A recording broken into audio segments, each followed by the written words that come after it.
നമ്മൾ ഈ വീഡിയോയിൽ ഓൾജിബ്ര എന്ന് പറഞ്ഞ ചാപ്റ്റർ ആണ് ഡിസ്കസ് ചെയ്യാൻ പോകുന്നത്. നമുക്ക് ആദ്യത്തെ ഒരു സെക്ഷൻ നോക്കാം, നമ്പേഴ്സ് ആൻഡ് ഓൾജിബ്ര. ഇവിടെ പറയുന്ന ഒരു പാറ്റേൺ കണ്ടോ, 1 + 2 = 3, 2 + 3 = 5.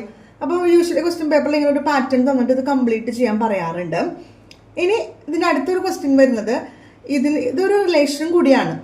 അതായത് അടുത്തടുത്ത് രണ്ട് നമ്പേഴ്സ് ആഡ് ചെയ്യുമ്പോൾ കിട്ടുന്ന ഉത്തരം എന്ന് പറയുന്നത് ആദ്യത്തെ നമ്പറിന് കൂടെ 2 മൾട്ടിപ്ലൈ ചെയ്തിട്ട് 1 കൂട്ടുന്നതിന് തുല്യമാണ്. ആദ്യത്തെ നമ്പർ ഇപ്പോൾ 2 + 3 ആണെങ്കിൽ 2ന്റെ കൂടെ 2 മൾട്ടിപ്ലൈ ചെയ്യാം, +1 ആഡ് ചെയ്യുമ്പോൾ 5 കിട്ടും. അപ്പോൾ അടുത്തടുത്ത രണ്ട് സംഖ്യകൾ കൂട്ടുന്ന ഉത്തരവും ആദ്യത്തെ സംഖ്യയുടെ 2 മടങ്ങിന്റെ കൂടെ 1 കൂട്ടുന്നതും ഈക്വൽ ആണ്. ഈ ഒരു കാര്യമാണ് ഇപ്പുറത്തെ പേജിൽ ഇവിടെ കാണിച്ചിരിക്കുന്നത്. ഇനി നമുക്ക് അടുത്ത സെക്ഷനിലേക്ക് പോവാം. നമ്മൾ പേജ് നമ്പർ 166 പ്രോബ്ലംസ് നോക്കാം. ആദ്യത്തെ പ്രോബ്ലം എന്ന് പറയുന്നത് set of 3 consecutive natural numbers നമ്മളോട് എടുക്കാൻ പറഞ്ഞിരിക്കണം. ഇഷ്ടമുള്ള 3 നാച്ചുറൽ നമ്പർ എടുക്കാം, എന്നിട്ട് അവ തമ്മിൽ ആഡ് ചെയ്യാം. ആഡ് ചെയ്യുമ്പോൾ ആ നമ്പറുകളും ആ ആഡ് ചെയ്ത ആൻസറും തമ്മിൽ എന്തെങ്കിലും റിലേഷൻ ഉണ്ടോ എന്നുള്ളതാണ് ആദ്യത്തെ ചോദ്യം. അപ്പോൾ ടീച്ചർ അത് കാണിച്ചു തരാം. അപ്പോൾ അടുത്തടുത്ത കോൺസിക്യൂട്ടീവ് നമ്പറായ ഞാൻ എടുക്കുകയാണ് 3, 4, 5. ഇതിൻ്റെ സം എടുക്കാം. അപ്പോൾ 3 + 4 + 5 എന്താണ് 4, 3, 7, 5, 12. ഈ 12 ഈ ഏതെങ്കിലും നമ്പറുമായിട്ട് എന്തെങ്കിലും റിലേഷൻ ഉണ്ടോ എന്നാണ് ചോദ്യം. അപ്പോൾ നമുക്കൊരു പ്രോബ്ലം ചെയ്യുമ്പോൾ നമുക്ക് ആൻസർ കണ്ടെത്താൻ പറ്റിയില്ലെങ്കിൽ വേറൊരു എക്സാമ്പിൾ എടുക്കാം. ഇപ്പോൾ 6, 7, 8 ഈ 3 നമ്പേഴ്സ് ആഡ് ചെയ്യുക. 6 + 7 + 8 എന്ന് പറയുന്നത് 6, 7, 13, 8, 21. ഇനി നോക്കിയേ, ഈ മിഡിൽ നമ്പറും ഈ സമ്മും തമ്മിൽ എന്തെങ്കിലും റിലേഷൻ കണ്ടുപിടിക്കാൻ പറ്റുന്നുണ്ടോ? ഈ മിഡിൽ നമ്പറിൻ്റെ 3 ടൈംസ് ആണ് എന്ത് ഈ ആൻസർ എന്ന് പറയുന്നത്. ഇവിടെ ആയ 4ന്റെ 3 ടൈംസ് ആണ് 12 എന്ന് പറയുന്നത്. ഇനി ഇതിൻ്റെ അടുത്ത ക്വസ്റ്റ്യൻ ചോദിച്ചേക്കുന്നത് എന്തുകൊണ്ടാണ് ഇങ്ങനെ കിട്ടിയത്? ഇത് ഓൾജിബ്ര വെച്ചിട്ട് എക്സ്പ്ലെയിൻ ചെയ്യാനാണ് പറഞ്ഞിരിക്കുന്നത്. അപ്പോൾ അതിൽ മിഡിൽ നമ്പർ ആയിട്ടാണ് റിലേഷൻ. മിഡിൽ നമ്പറിൻ്റെ 3 ടൈംസ് ആണ് സം എന്ന് പറയുന്നത്. അപ്പം നമ്മൾ മിഡിൽ നമ്പറിനെ എക്സ് ആയിട്ട് വിചാരിക്കുകയാണ്. അപ്പോൾ നോക്കിയേ, 3, 4, 5 എന്ന് പറയുമ്പോൾ ഇവ നമ്മൾ റിലേഷൻ നോക്കിയേ, മിഡിൽ നമ്പറിനേക്കാൾ 1 കുറവാണ് 3, മിഡിൽ നമ്പറിനേക്കാൾ 1 കൂടുതലാണ് 5. അപ്പോൾ we are taking middle number as എത്രയായിട്ട് എടുക്കണം? എക്സ് ആയിട്ട് എടുക്കാം. Number as X. So middle number X ആണെങ്കിൽ തൊട്ട് ഫ്രണ്ടിലത്തെ നമ്പർ എത്രയായിരിക്കും? x-1 ആയിരിക്കും. തൊട്ടപ്പത്തെ നമ്പർ എത്രയായിരിക്കും? x+1 ആയിരിക്കും. അപ്പോൾ ഓൾജിബ്ര വെച്ച് പ്രൂവ് ചെയ്യാൻ പറയുമ്പോൾ നമ്മൾ എക്സ് വെച്ച് ചെയ്യണം. അപ്പോൾ മിഡിൽ നമ്പറിന് എക്സ് ആയിട്ട് എടുത്തു, തൊട്ട് മുമ്പത്തെ നമ്പർ x-1, അതിന് ശേഷമുള്ള നമ്പർ x+1. ഇനി ഇതിൻ്റെ സമ്മാണ് കാണേണ്ടത് അല്ലേ? Sum = x-1 + x + x+1. അപ്പോൾ എക്സും എക്സും 2xും എക്സും 3x, -1ഉം +1ഉം 0 ക്യാൻസൽ ആയിട്ട് പോവും. അപ്പോൾ സമ്മ എന്താ കിട്ടിയത്? 3x ആണ്. അതുകൊണ്ടാണ് ഇവിടെ മിഡിൽ നമ്പറിൻ്റെ 3 ടൈംസ് സമ്മ് കിട്ടിയത്.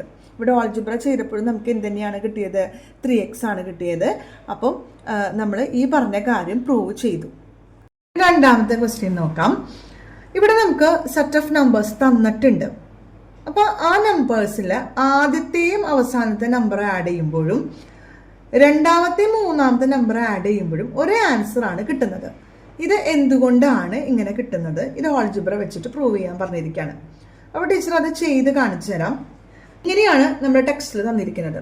അപ്പോൾ ഈ 1, 2, 3, 4 എന്ന് പറയുന്ന അടുത്തടുത്ത 4 സംഖ്യകളുടെ ആദ്യത്തേതും അവസാനത്തേതും കൂട്ടിയതാണ് ഇത്. നടുവിലത്തെ 2 സംഖ്യകൾ കൂട്ടിയതാണ് ഇത്. അതുപോലെ രണ്ടാമത്തെ സെക്ഷനിൽ ആദ്യത്തേതും അവസാനത്തെയും കൂട്ടിയതാണ് 2 + 5 = 7. നടുവിലത്തെ 3 + 4 കൂട്ടിയതാണ് 7. എന്തുകൊണ്ടാണ് ഇങ്ങനെ വരുന്നത് എന്നാണ് ചോദിച്ചിരിക്കുന്നത്. അപ്പം നമ്മൾ ഓൾജിബ്രയുടെ ഹെൽപ്പോട് കൂടി ഇത് പ്രൂവ് ചെയ്യണം. അപ്പം നമ്മൾ എങ്ങനെ ചെയ്യാം? In algebra first number as X. അപ്പോൾ ഫസ്റ്റ് നമ്പർ എക്സ് ആണെങ്കിൽ, ആദ്യത്തെ നമ്പർ എക്സ് ആണെങ്കിൽ രണ്ടാമത്തെ നമ്പർ എന്തായിരിക്കും? x+1 ആയിരിക്കും. നോക്കിയേ, ആദ്യത്തെ നമ്പറിനേക്കാൾ 1 കൂടുതലാണ് രണ്ടാമത്തെ നമ്പർ. മൂന്നാമത്തെ നമ്പർ എന്തായിരിക്കും? x+2 ആയിരിക്കും. നാലാമത്തെ നമ്പറോ x+3 ആയിരിക്കും. ഇനി എന്താ ചെയ്യേണ്ടത്? Their sum. അവയെ ഒന്ന് ആഡ് ചെയ്യണം. അപ്പോൾ എന്താ കിട്ടാന്ന് നോക്കുക? Their sum. അപ്പോൾ ആരൊക്കെയാണ് ആഡ് ചെയ്യേണ്ടത്? ആദ്യത്തേതും അവസാനത്തേതും. അപ്പോൾ x + x+3 ആഡ് ചെയ്യുക. അപ്പോൾ എക്സും എക്സും 2x + 3 കിട്ടി. ഇനി എന്താ ആഡ് ചെയ്യാൻ പറഞ്ഞേക്കണത്? ആദ്യത്തേതും അവസാനത്തേത് ആഡ് ചെയ്യണം, 2ഉം 3 ആഡ് ചെയ്യണം. 2, 3 ആഡ് ചെയ്തപ്പോൾ x+1ഉം x+2 ആഡ് ചെയ്യുമ്പോൾ എക്സും 2x+3. അപ്പൊ ആദ്യത്തെയും അവസാനത്തെ നമ്പർ ആഡ് ചെയ്തപ്പോഴും ഒരേ ആൻസർ ആണ് കിട്ടിയത്. So hence the proof. ഇനി അതിലെ മൂന്നാമത്തെ ക്വസ്റ്റ്യൻ എന്ന് പറയുന്നത് ഇതുപോലെ 4 നമ്പേഴ്സ് 1, 2, 3, 4. അതില് നമ്മൾ നേരത്തെ ചെയ്തത് ആദ്യത്തേതും അവസാനത്തേതും കൂട്ടി 2ഉം 3ഉം കൂട്ടി. ഇനി ഇവർ പറയുന്നത് 1ഉം 2ഉം നമ്പർ കൂട്ടാ, 3ഉം 4ഉം നമ്പർ കൂട്ടാ, അവ തമ്മിൽ എന്തെങ്കിലും റിലേഷൻ ഉണ്ടോ എന്നാണ് ചോദിച്ചേക്കണത്. അപ്പൊ നമ്മൾ 4 എണ്ണം ചെയ്ത് നോക്കി. അപ്പോഴാണ് നമുക്ക് അതിന്റെ ആ ഒരു റിലേഷൻ കണ്ടെത്താൻ പറ്റുള്ളൂ. ഒരെണ്ണം ചെയ്യുമ്പോൾ നമുക്ക് ആൻസറിലേക്ക് എത്താൻ പറ്റില്ല. അപ്പൊ 1ഉം 2ഉം കൂട്ടിയപ്പോൾ 3 കിട്ടി, 3ഉം 4ഉം കൂട്ടിയപ്പോൾ 7 കിട്ടി. അടുത്ത സെറ്റിൽ ആദ്യത്തെ 2 നമ്പറുകളായ 2ഉം 3ഉം കൂട്ടിയപ്പോൾ 5 കിട്ടി, 4ഉം 5ഉം കൂട്ടിയപ്പോൾ 9 കിട്ടി. അടുത്തതില് 3+4 കൂട്ടിയപ്പോൾ 7, 5+6 കൂട്ടിയപ്പോൾ 11 കിട്ടി. അപ്പൊ ഇങ്ങനെ നോക്കിയപ്പോ ഇവയുടെ സമ്മുകൾ തമ്മിലൊരു റിലേഷൻ ഉണ്ട്. എന്താണ് റിലേഷൻ? ആദ്യത്തെ സെറ്റ് ഓഫ് നമ്പറിന്റെ സമ്മിന്റെ കൂടെ 4 കൂട്ടുന്നതാണ് രണ്ടാമത്തെ സെറ്റ് ഓഫ് നമ്പറിന്റെ സമ്മ്. എല്ലാ കേസിലും അങ്ങനെയാണ്. ഇതെന്തുകൊണ്ട് വന്നു? നമ്മൾ എന്ത് ചെയ്യണം? ഓൾജിബ്രയുടെ സഹായത്തോടു കൂടി അത് പ്രൂവ് ചെയ്യണം. അപ്പൊ ഇനി ഓൾജിബ്ര നേരത്തെ ചെയ്ത പോലെ തന്നെ നമുക്ക് ചെയ്യാം. അപ്പോൾ ആദ്യത്തെയും രണ്ടാമത്തെ ആഡ് ചെയ്യണം അല്ലെ? അപ്പൊ x+x+1 ആഡ് ചെയ്യുക, എക്സും 2x+1. ഇനി 3ഉം 4ഉം ആഡ് ചെയ്യാം. അപ്പോൾ x+2ഉം x+3ഉം ആഡ് ചെയ്യാം. അപ്പോൾ എക്സും 2x+5.